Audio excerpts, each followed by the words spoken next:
Good afternoon everyone, I'm Donatus Piabisado. Interviewin ko po ang aking lolo about sa abortion, divorce, same-sex marriage, and death penalty. So, yung abortion po. Bawal yan kasi buhay yan. Nasa sinapupunan ng isang ina. Masama yan para sa harapan ng Panginoon Diyos. So, yung divorce naman po, agree ka or disagree? Divorce? Disagree, Lord.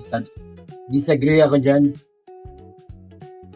Dahil kasi ang divorce, masama yan. Sapagkat ang unang nagkasal sa unang tao, kaya ang Diyos, ang pinagsama ng Diyos ay huwag pag-iwalayin ng sinumang tao. Yung same-sex marriage naman po, agree or disagree? Ay disagree ako dyan.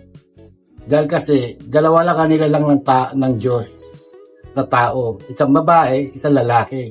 Hindi pwede magsama ang perong magkaperohan ng kasarian.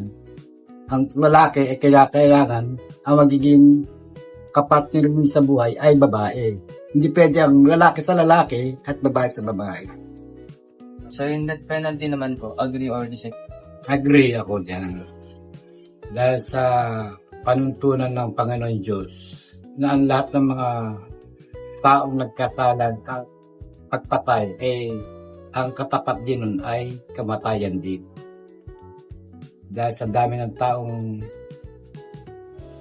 sa ngayon na puro karumalduman ng pamumuhay, dapat ang katapat na kaparusahan ay kamatayan.